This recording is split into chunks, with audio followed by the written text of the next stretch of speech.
Hello दोस्तों, हमने पिछले वीडियो में हिमालयन माउंटेन के बारे में समझा था chapter 2 physical features of India का ज्योग्राफी का, जो क्लास 9th की चैप्टर है। तो पिछले वीडियो में हमने ये देखा था कि हमारा इंडिया में 6 तरह के फिजिकल फीचर्स हैं। तो वो उनको 6 अलग अलग क्लासिफिकेशन में डिस्ट्रीब्यूट किया गया। एक हिमालयन माउंटेन, एक नॉर्दर्न प्लेन, तीसरा peninsular plateau, Indian desert, coast line plain और द आइलैंड। तो इसमें से दोस्तों हमने हिमालयन माउंटेन के बारे में पढ़ लिया था, और आज के वीडियो में दोस्तों हम आज नॉर्दर्न प्लेन के बारे में पढ़ेंगे और इसको अच्छे से समझेंगे। उम्मीद करता हूँ कि आपको वीडियो अच्छा लगेगा, और आप वीडियो पूरा समझने के लिए आप अंत तक जुड़े रहिएगा, और अंत तक वीडियो आप पूरा देखिएगा तो आपको समझ आएगा हर चीज़ क्लियरली। तो आते हैं हम दोस्तों, पहला टॉपिक तो हमारा हो गया था हिमालयन प्लेन। अब हम नॉर्दर्न प्लेन के बारे में समझेंगे कि नॉर्दर्न प्लेन का क्या फीचर्स है। तो स्टार्ट करते हैं। देखिए यहाँ पे पहला लाइन क्या है कि the northern plain has been formed by 3 river system. Northern plain को 3 रिवर सिस्टम से, ट्रिब्यूटरीज से डिस्ट्रीब्यूट किया गया है। आपको दिख रहा है कि एक इंडस है, गंगा है और एक ब्रह्मपुत्र है। ये आप पॉइंट देखोगे तो यहाँ पे आपको दिखेगा कि 3 major river system, namely the Indus, the Ganga and Brahmaputra along with their tributary. Northern plain में जो नॉर्दर्न प्लेन बना है वो इन 3 रिवर सिस्टम से बना है, एक इंडस, एक गंगा और एक ब्रह्मपुत्र। और इस एरिया में नॉर्दर्न प्लेन में जो मिट्टी होती है वो एलुवियल सॉइल की होती है। उसमें कौन सी मिट्टी बनती है आपको? Alluvial soil. तो ये भी आप पॉइंट लिख सकते हो कि उस प्लेन में, नॉर्दर्न प्लेन में जो मिट्टी है वो एलुवियल सॉइल की है। ठीक है, अब हम आगे आते हैं। तो आगे यदि हम पढ़ेंगे तो इसमें क्या लिखा है कि this plain is formed of alluvial soil, the deposition of alluvium in a vast basin lying at the foot hills of the Himalaya over million of years form this fertile plain. कह रहा है कि इस एरिया के जो plane बन रहे हैं वो हिमालय से काफ़ी साल पहले से बन रहा है, और ये प्लेन जो होता है काफ़ी फर्टाइल होता है, मतलब एग्रीकल्चरली सपोर्टिव ये प्लेन होते हैं। अब देखेंगे हम कि ये स्प्रेड है, ये एरिया, ये प्लेन कितने एरिया में स्प्रेड है, फैला हुआ है। तो it spread over an area of 7 lakh square kilometre. ये हमें दिख रहा है कि ये कितने एरिया में फैला हुआ है, 7 लाख स्क्वायर किलोमीटर। और इसकी यदि हम डिस्टेंस में देखेंगे तो ये हमारा है प्लेन बीइंग अबाउट 2400 किलोमीटर इसकी लेंथ है, और चौड़ाई जो है वो है आपको 240 से लेके 320 किलोमीटर। ठीक है, तो ये भी हमने समझना है कि ये पूरा पॉइंट आपको याद रहना चाहिए कि इस प्लेन का लंबाई जो है वो 2400 किलोमीटर है, और चौड़ाई जो है वो 240 से लेके 320 किलोमीटर की है। अब देखिए इसमें आगे स्टेटमेंट लिखा हुआ है ना कि with a rich soil cover combined with adequate water supply and favourable climate, it is agriculturally a productive part of India. मतलब इस एरिया में मिट्टी जो है वो एडिक्वेटली सप्लाई, मतलब फूड प्रोडक्शन के लिए आसान होता है, और यहाँ क्लाइमेटिक कंडीशन भी फेवरेबल होता है, मतलब मानसून भी ठीक ठाक रहता है। तो इस एरिया में खेती बड़े आसानी से होती है। ये हमारा नॉर्दर्न प्लेन का यदि आप फिगर में देखोगे तो इस तरह के नॉर्दर्न प्लेन होते हैं। ठीक है, अब हम यदि आगे हैं तो the river coming from northern mountains are involve in the depositional work in the lower course due to gentle slope the velocity of river decreases which result in the formation of riverine island. मतलब इस area में island आसानी से form हो जाता है। अब दोस्तों एक और चीज़ आता है, यहाँ पे आप देख रहे होगे डू यू नो में कि Majuli in the Brahmaputra river is the largest inhabited riverine island in the world. Brahmaputra river में एक मजोली रिवरिन आइलैंड है, वो दुनिया का सबसे बड़ा आइलैंड है। ये भी एक इम्पॉर्टेंट क्वेश्चन हमारा यहाँ पे बन सकता है कि मजोली ब्रह्मपुत्र रिवर में है और आइलैंड का सबसे वर्ल्ड में सबसे बड़ा है। अब आगे आइए, आगे क्या है, the river in their lower course split into numerous channel due to deposition of silt.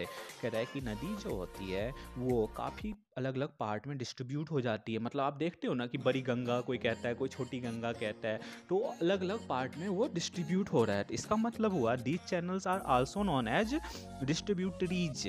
Distributaries नाम क्यों हुआ? क्योंकि वो रिवर जो है वो अलग अलग फॉर्मेशन हो रहा है। तो ये आप यहाँ से ये डिफिनीशन लिख सकते हो डिस्ट्रीब्यूटरीज का river in their lower course split into numerous channel due to deposition of slit, these channels are known as distributaries. अब हम दोस्तों हम यदि ऊपर की तरफ आएँ तो यहाँ पे हम देखेंगे कि आगे आ जाइए, देखिए the northern plain is broadly divided into 3 section. ये भी पॉइंट आपको याद रखना चाहिए कि नॉर्दर्न प्लेन जो है वो डिवाइड हो रहा है कितने 3 सेक्शन में, 3 सेक्शन में नॉर्दर्न प्लेन को डिस्ट्रीब्यूट किया हुआ है। देखिए western part of the northern plain is refer to as Punjab plain. Northern plain का जो वेस्टर्न पार्ट है, मतलब वेस्ट एरिया का जो पार्ट है, उसको हम पंजाब प्लेन बोलते हैं। ये डिफिनीशन यदि आ गया कि Punjab what is known as Punjab plain, तो आप यहाँ पे ये डिफिनीशन लिख सकते हो कि the western part of the northern plain is referred to as Punjab plane.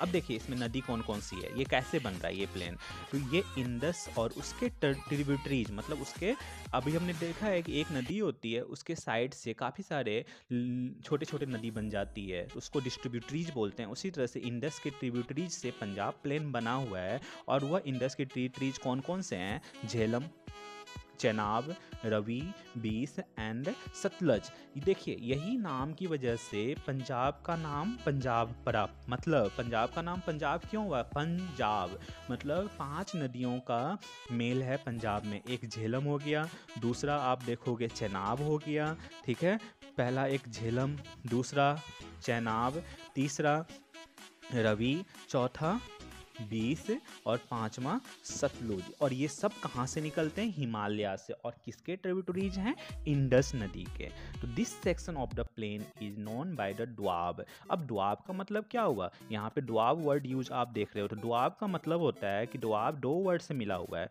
To and आब मीनिंग वाटर। सिमिलरली पंजाब, द्वाब मतलब 2 वर्ड्स, डू मतलब टू, एब मतलब वाटर। उसी तरह से पंजाब, पंजाब भी 2 वर्ड से बना है, पंजाब मतलब पंज मतलब 5 और एब मतलब पानी, तो मतलब 5 नदियों का सम्मेलन को हम पंजाब बोलते हैं। अब आगे आते हैं द गंगा प्लेन एक्सटेंडेड। ये हमने फर्स्ट पार्ट देखा, नॉर्दर्न प्लेन को हमने 3 सेक्शन में डिस्ट्रीब्यूट किया हुआ था, तो नॉर्दर्न प्लेन का वेस्टर्न पार्ट जो था वो हम पंजाब प्लेन बोलते थे। अब हम अगला पढ़ेंगे कि the Ganga plain extended between Ghaghar and Teesta river. देखिए पंजाब प्लेन जो था वो इंडस रिवर से ट्रिब्यूटरीज था, और यहाँ पे गंगा प्लेन जो है वो घाघर और टिस्टा रिवर का है। It is spread over the state of north India, Haryana, Delhi, UP and Bihar. ये मेनली कहाँ कहाँ पे है, तो ये आप देखोगे कि नॉर्थ इंडिया में, हरियाणा में, दिल्ली में, यूपी, बिहार और कुछ झारखंड और वेस्ट बंगाल, ये सारे, और असम, ये सारे गंगा प्लेन के एरिया आते हैं। तो ये भी आपने याद रखना है। तो 2 पार्ट हो गया हमें कि नॉर्दर्न प्लेन 3 मेन सेक्शन में बटा हुआ था, 2 हमने देख लिया। अगला देखिए, the northern plain are generally described as flat land with no variation in its relief। देखो नॉर्दर्न प्लेन की जो ज़मीन होती है वो एक फ्लैट होती है, प्लेन होती है, ठीक है, इसमें कोई पहाड़ी एरिया नहीं होता है, तो इसमें खेती जो होती है वो आसानी से हो जाती है, क्योंकि ये प्लेन जो है, ये नॉर्दर्न प्लेन, ये क्लाइमेट को भी सूट करता है। तो these vast plains have diverse relief feature. According to the variation in relief features, northern plain can be divided into 4 region। अब देखो यहाँ पे भी northern plain को डिस्ट्रीब्यूट किया है किसके हिसाब से, relief features के हिसाब से। The river, after the descending from the mountain, deposit pebble in a narrow belt of about 8 to 16 kilometer in width, lying parallel to the slope of the Shivaliks. It is known as वावर। देखो अब relief के हिसाब से इसको 4 category में divide किया है। पहले को हम वावर बोलते हैं, मतलब इसमें से जो नदी में से मिट्टी निकली और वो मिट्टी 8 से लेके 16 किलोमीटर की चौड़ाई तक रहती है शिवालिक से निकल के, उसको हम वावर बोलते हैं। All the streams disappears in the this water belt. South of this belt, the stream and rivers re-emerge and create a wet, swampy and marshy region। देखिए अब अगला रीजन आ गया तेराई। ये भी क्वेश्चन हमसे पूछ लेता है कि व्हाट इज तेराई। तो आप यहाँ पे ये लिख सकते हो कि साउथ ऑफ दिस बेल्ट, किसका, वावर का, उसमें से जो पानी निकलती है रिवर में से, और वो एरिया जो बनता है वो वेट गीला बनाता है, स्वामी बनाता है, मार्सी रीजन बनाता है, उसको हम तराई रीजन बोलते हैं। This was a thickly forested region full of wild life, मतलब यहाँ पे वाइल्ड लाइफ अच्छा होता है, जंगल अच्छे होते हैं, जंगली जानवर होते हैं। तो these forests have been cleared to create agricultural land and to settle migrant from Pakistan and after partition. लोग अब अगला हम देखते हैं, the largest part of the northern plain is formed of older alluvium.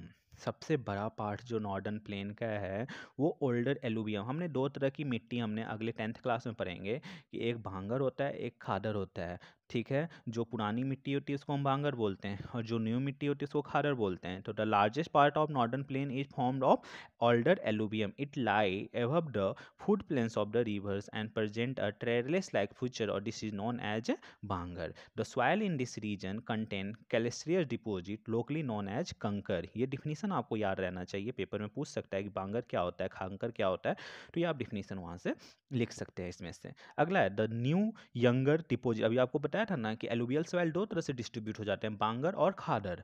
पुराने एलुवियल सॉइल को हम बांगर बोलते हैं और न्यू एलुवियल सॉइल को हम खादर बोलते हैं। तो ये आपको याद रखना है, newer younger deposit flood plains are called Khadar.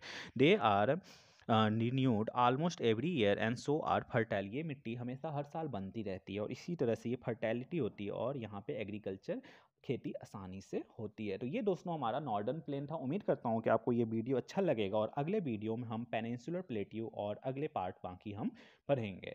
Thank you.